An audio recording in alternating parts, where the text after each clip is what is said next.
Evening, everybody. Vilisink back again. Raid Shadow Legends, and that is the special progress pack. But in this one, we're checking the news because a couple of cool things are happening. First and foremost, we'll check it just because it's there.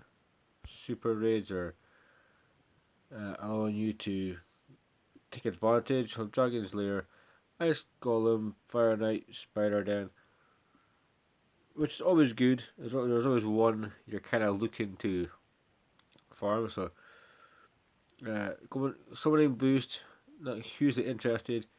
The two things we're interested in is the update, which is 5.50, and it brings the battle turn counter, which is actually really cool because if you're having a long battle, you never know, you might hit the turn limit. It might have taken you 50 minutes, and it maybe just one of those battles. It's really handy to know if when you finish that battle you're going to have the game crash on you and not recognise your victory, or have that counter to let you know, okay, I need to exit, come back in.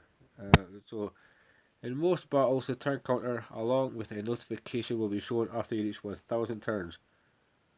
That's pretty cool. However, in Doom Tower battles, obviously we'll see the turn counter from the start because it's based on turns and not time now. In Demon Lord and Hydra battles, not much has changed. You'll see the boss's turn counters from the start, and then your team's turn counter will as a separate line after 1000. Yeah, so that is quite cool. It's like a little safety belt, just to make sure you don't waste any more time that you spend in this game.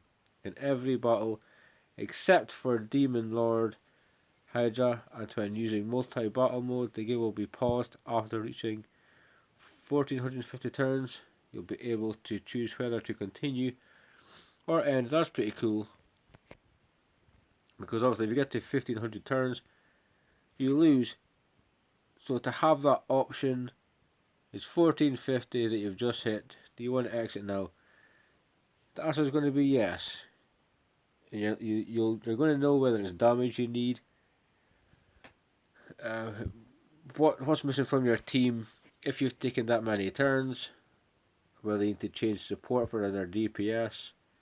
So that could be extremely cool. Force improvements. We've added a button to craft a box of 10 artifacts in one go. You can also use charms while crafting a box of 10, and you'll still craft 10 artifacts even if you don't have enough charms. Blah blah blah. The charms you do. So basically, we can we can forge 10 items at once. We're going to have a look at that potentially. That's pretty cool, because if you have a couple of hundred items, which I've had, and you don't use RSL and you actually manually click everything you forge, it can take a long time. I've also added the ability to skip the crafting animation by tapping on the screen. Okay, interesting. The go button for forge related advanced quests will jump to the relevant sets. Nice. So for perception, resilience, swift parry, and so forth, it will bring us to the relevant set, which it potentially should do anyway. So that's a nice small fix. The game will remember your chosen artifact ranks when you switch between different sets, or lower it to the highest possible rank if the original rank isn't available. Okay. Adjusted forge material drop balance, which we need more of.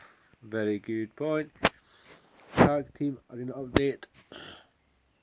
We've expanded the tiers and increased player limits along with the number of players. I do not do half as much tag arena as I should, so for people watching, looking at this, it shows you bronze, it shows you silver, and it shows you gold. Give me a little idea of how you're finding Tag Team Arena. If you like what they've done, if you don't, if you think it's beneficial, let me know in the comments section, because I don't do Tag Arena enough to tell you how many people I can have on a team.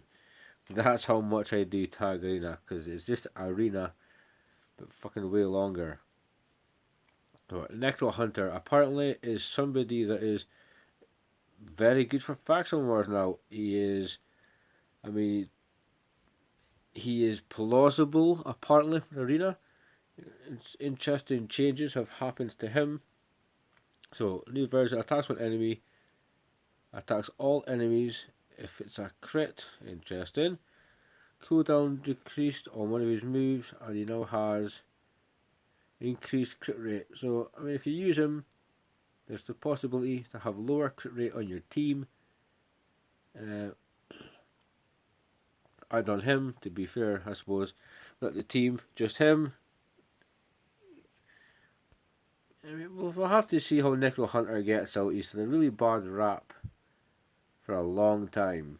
Like, he is a legit shit champion, so if it's changed, it will be well overdue. But very interesting to see how people view him now. Kalia, damage increase. Heal reductions 100%, is it? Yeah, and HP burn has been increased from 60 to 100. I think she's got a damage multiplier increased. But is it enough damage?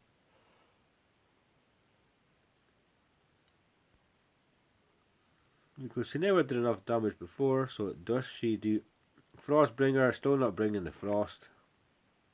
Wood painted. Apparently a badass healer now.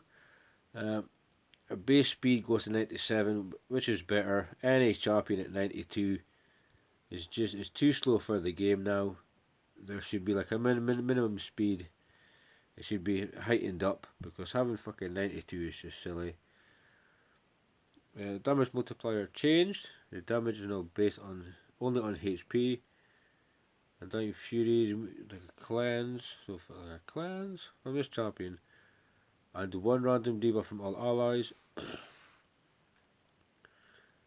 mean, so yeah, the surplus heal could be good. Afterwards, blisters reflect damage. And grants an extra turn. Skill 3. Damage is just based on this champion's HP. Okay, so champion fixes, battle fixes. Kratos Foxhunters, Stoicism, passive skill, no longer deals damage to bombers with red bombs. Total stats windows are displayed, fixed a bug that causes team enemies, fixed total animation. I don't think there's anything hugely of importance there. Fixed a bug that caused the game to freeze after Madame Ceres placed a shield buff while under a petrification debuff.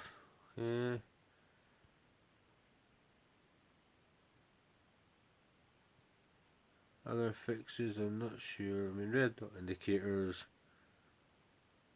Some people like the red dots, doesn't bother me. I'll get around to them. Fixed ability that causes champions with fully upgraded skills to be displayed. That'll take time. There's going to be mistakes because there's